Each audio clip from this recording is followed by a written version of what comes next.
नमस्कार, मैं हूँ एस्ट्रो वास्तु एक्सपर्ट सावी सिंह और आज हम बात करने वाले हैं कि वृश्चिक राशि वालों के लिए अक्टूबर का महीना क्या कुछ खास लेकर आ रहा है।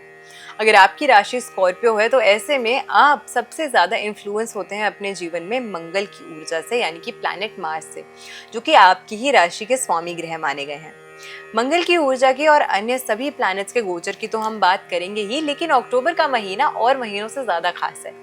ये महीना वो महीना है जिसका पूरे साल लोग जो है वो इंतजार करते हैं, क्योंकि दिवाली का पर्व आ रहा है, धनतेरस का पर्व आ रहा है और ऐसे अन्य कई सारे पर्व, कई सारे त्योहार आ रहे हैं जो हिंदू मान्यताओं में बहुत विशेष मान्यता रखते हैं। और खास करके अक्टूबर के महीने की अगर हम बात करते हैं तो ये महीना वैसे ही बेहद शुभ रहने वाला है, क्योंकि महीने की शुरुआत 1 अक्टूबर को रामनवमी का पर्व होगा और 31 अक्टूबर यानी कि महीने का समापन जो है वो अक्षय नवमी या फिर आंवला नवमी के नाम से भी जिसे कहा जाना जाता है, उससे होने वाला है। तो अब ऐसे में जिस महीने की शुरुआत और समापन ही माँ दुर्गा और श्री हरि विष्णु के आशीर्वाद से हो रही हो, तो उस महीने में तो आपके सभी काम बने, आपके सभी कार्य जो है वो सिद्ध हो, पूरे हो, हमारी यही मनोकामना है। अब सबसे पहले हम पंचांग को जान लेते हैं, क्योंकि वैदिक मान्यताओं से पंचांग के अनुसार ही जब भी आप कोई भी पर्व मनाते हैं तो उसकी जो महत्वता और उसका जो लाभ होता है वो दुगना हो जाता है। सबसे पहले महीने की शुरुआत 1 अक्टूबर को रामनवमी का पर्व मनाया जाएगा और 2 अक्टूबर को विजयदशमी यानी कि दशहरा का पर्व मनाया जाएगा। 8 अक्टूबर को होगा कार्तिक मास प्रारंभ, जो कि 5 नवंबर तक रहने वाला है। और इस समय के दौरान, इस बीच में अगर आप विशेष करके तुलसी मैया की पूजा अर्चना करते हैं, उनके समक्ष सुबह और संध्या के समय शुद्ध देसी घी का दीपक प्रज्वलित करते हैं, तो उससे विशेष लाभ आपको आपके जीवन में देखने को मिलता है। घर में अगर बार बार तुलसी मैया आप लाते हैं बट वो सूख जाती है, तो इस बारी कार्तिक मास के दौरान आपको जरूर तुलसी माँ का एक पौधा अपने घर लाना चाहिए और नियम अनुसार उनकी पूजा अर्चना जरूर करनी चाहिए, ताकि उनके आशीर्वाद से आप और तुलसी मैया दोनों ही जो है इस घर में सुख समृद्धि लेकर आए। इसी के साथ में 10 अक्टूबर को मनाया जाने वाला है करवा चौथ का पर्व, जिसका सभी सौभाग्यवती महिलाएं जो है वो बहुत ही देर से इंतजार करती हैं। वो चाहती हैं कि ये पर्व आए ताकि उनकी सभी मनोकामनाएं जो है वो पूरी हो जाएं और उनके रिश्तों में उनके पति के साथ, उनकी पत्नी के साथ जो संबंध है उनके, वो अच्छे हों, वो मजबूत हों। इसी के साथ में 13 अक्टूबर को पड़ने वाला है अहोई अष्टमी का व्रत।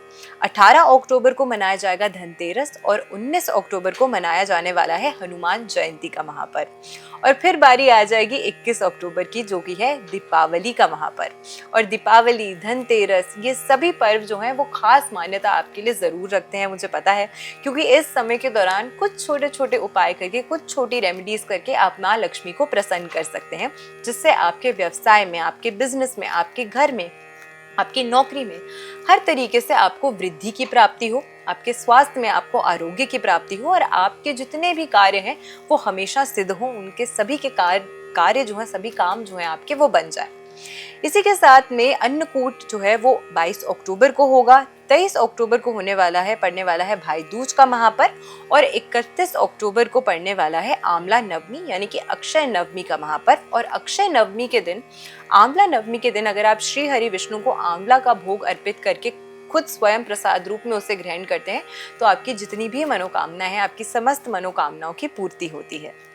अब ये तो रहने वाला है इस महीने का पंचांग, लेकिन इसी के साथ इस महीने जो ग्रहों के ट्रांजिट्स हो रहे हैं, गोचर हो रहे हैं, वो आपको एज एन इंडिविजुअल, वो आपको एज ए राशि अनुसार आपकी किस तरीके से प्रभावित करने वाले हैं, उससे जान लेते हैं।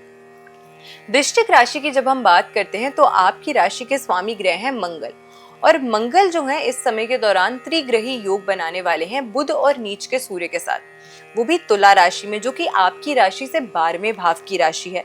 तो इस भाव में जब मंगल युति करेंगे सूर्य और साथ में बुध के साथ में, तो सबसे पहले आपकी मानसिक स्वास्थ्य, आपकी मेंटल हेल्थ में आपको थोड़ी सी परेशानियां और कठिनाइयां जो हैं वो देखने को मिल सकती हैं। और शारीरिक रूप से भी आपको कहीं ना कहीं थोड़ा सा ये जो मानसिक स्वास्थ्य की परेशानियां हैं, मेंटल हेल्थ के ये जो स्ट्रेस है, वो कहीं ना कहीं आपके लिए, आपको शारीरिक रूप से भी थोड़ा सा पीड़ित कर सकता है। तो इसीलिए अपने स्वास्थ्य का विशेष ख्याल आपको इस महीने के दौरान जरूर रखना है। क्योंकि अक्टूबर का महीना है, हर कोई बाहर घूमने जाएगा, फैमिली के साथ घूमने जाएगा। दिवाली का समय होता है तो कभी किसी के घर, कभी किसी के घर। तो इस बीच में हो सकता है कि खाने पर भी आपका खुद का जो कंट्रोल है या जो नियंत्रण है वो ना रहे।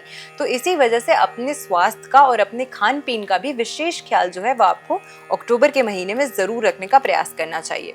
देवगुरु बृहस्पति की अगर हम बात करते हैं तो वो 18 अक्टूबर तक मिथुन राशि में और उसके बाद अपनी उच्च राशि यानी कि कर्क राशि में गोचर करेंगे, जो कि आपकी राशि से अष्टम और नवम भाव की राशि रहने वाली है। और नवम भाव में उच्च के जब जुपिटर ट्रांजिट करेंगे, क्योंकि इस भाव के कारक ग्रह भी हैं, तो ऐसे में आपको भाग्य में अपनी कुछ अच्छी वृद्धि मिलने वाली है। आपकी अपॉर्चुनिटीज आपको बहुत अच्छे मिलने वाली हैं।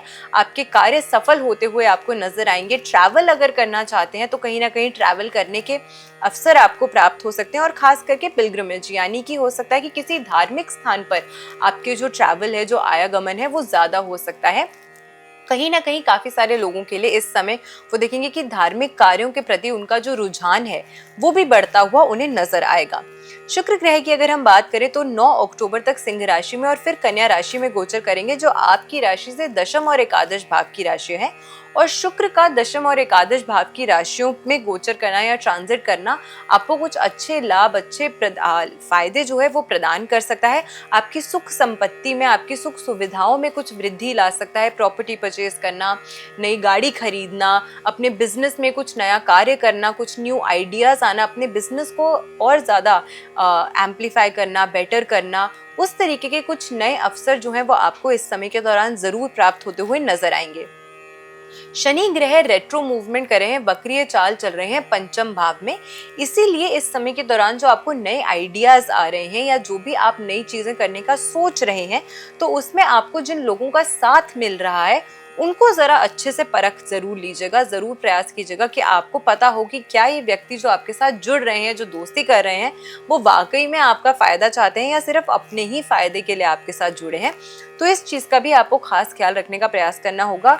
इस समय के दौरान शेयर मार्केट में, शेयर बाजार में अगर आप निवेश करते हैं तो मैं यही सलाह दूंगी कि कहीं भी बहुत ज्यादा पैसा जो है वो आपको नहीं लगा देना है एकदम से। छोटा सा लाभ अगर आपको हुआ तो सडनली हमें आशा रहती है कि हम थोड़ा सा और कर लें, थोड़ा सा और कर लें। तो हो सकता है कि थोड़ा थोड़ा और की वजह से भी कहीं ना कहीं आपको थोड़ा बड़ा झटका झेलना पड़ सकता है। तो इसीलिए आप जितना सहन कर सकते हैं उसी अनुसार अगर आप शेयर मार्केट में या शेयर बाजार में पैसे या इन्वेस्ट करते हैं तो वो आपके लिए बेटर रिजल्ट साबित करेगा, आपको ज्यादा अच्छे रिजल्ट जो है वो दे सकेगा। राहु की प्लेसमेंट चतुर्थ भाव में और केतु की प्लेसमेंट दशम भाव में रहने वाली है इस समय के दौरान। तो इसीलिए जो भी लोगों का साथ आपको इस समय के दौरान मिलेगा, फिर से जैसे कि मैंने कहा कि उनको पूरी तरीके से परख जरूर लीजिएगा, समझ जरूर लीजिएगा कि क्या वाकई में वो आपका लाभ चाहते हैं या नहीं। वैवाहिक जीवन और संबंधों में कुछ थोड़ी सी कष्ट और परेशानियों का सामना आपको करना पड़ सकता है। व्यवसाय में पैसे कमाने के नए अवसर आपको प्राप्त होने वाले हैं। पैसा किसी को भी इस समय के दौरान अगर उधार दे रहे हैं तो बहुत सोच समझ कर दीजिएगा। हो सकता है कि जितना जल्दी आप सोच रहे हैं कि आपको ये पैसा वापसी मिल जाए, या जितने भरोसे से, जितने फेथ से आप उन्हें पैसा दे रहे हैं, हो सकता है कि सामने वाले के मन में उतनी आपके प्रति वो भरोसा या उतना आपके प्रति वो जो एक रिलेशनशिप की जो भावना है शायद उतनी स्ट्रांग ना हो। तो इसी वजह से इसका भी खास ख्याल आपको जरूर रखना होगा इस समय के दौरान। दोस्ती के चक्कर में अपना महत्वपूर्ण समय जो है वो आपको वेस्ट नहीं करना है, व्यर्थ नहीं करना है। तो अपनी दोस्ती में भी आपको कितना समय डिवोट करना है उसका खास ख्याल आपको रखना होगा। अपने बच्चों की संगति पर इस समय के दौरान थोड़ा सा विशेष ख्याल रखने की जरूरत है। उपाय मैं आपको बताने वाली हूँ जो कि मैंने आपको बताया था कि इस समय के दौरान, क्योंकि धनतेरस का पर्व आ रहा है, दिवाली का पर्व आ रहा है, ये वो समय है जब आप अपनी सभी मनोकामनाओं को पूरा कर सकते हैं। धनतेरस की संध्या के समय आपको इस उपाय को करना है। तो क्या उपाय करना है, किस तरीके से करना है, इसे ध्यान से समझ लीजिएगा।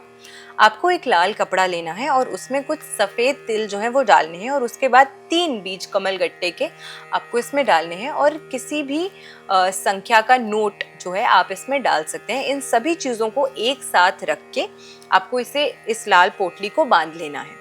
उसके बाद संध्या के समय जब आप धनतेरस के दिन माँ लक्ष्मी की पूजा करेंगे, अर्चना करेंगे, तो इस पोटली को आपको कुछ समय शुद्ध देसी घी का दीपक प्रज्वलित करके अपने मंदिर में आपको माँ लक्ष्मी के समक्ष रखना है। आपकी जो भी मनोकामना है वो आपको मांगनी है, और फिर अपने घर की दक्षिण की दिशा में, साउथ की दिशा में आपको इस पोटली को प्लेस कर देना है। ध्यान रहिए कि संध्या के समय ही आपको इस रेमेडी को करना है। और इस तरीके से अगर आप इस रेमेडी को करते हैं तो आपको आपके जीवन में ढेर सारा लाभ जो है वो प्रदान होता है, प्राप्त होता है। साथ में क्योंकि ये दिशा, दक्षिण दिशा जो है वो फेम प्रोवाइड करने वाली दिशा है, आपको मान सम्मान, शोहरत, और साथ में ये आपके नाम को दूसरे लोगों तक पहुंचाने का कार्य करती है ये दिशा। तो ऐसे में इस दिशा की एनर्जी को बेटर करके आप अपने लिए वो मान सम्मान, प्रतिष्ठा जो है वो भी अर्जित कर सकते हैं। तो मैं आशा करती हूँ कि आज की जो वीडियो है वो आपको पसंद आई होगी। वीडियो अगर अच्छी लगी हो तो ज़्यादा से ज़्यादा लोगों तक वीडियो को शेयर ज़रूर कीजिएगा। चैनल पे नए हैं तो चैनल को सब्सक्राइब ज़रूर कीजिएगा। ऐसी बेनिफिशियल वीडियोज़ के साथ फिर से लौट कर आएंगे हम इसी चैनल पर। और मैं आशा करती हूँ कि दिवाली का ये महापर्व आप सभी के लिए ढेर सारी खुशियाँ और तरक्कियाँ लेकर आए। नमस्कार, जय माता दी।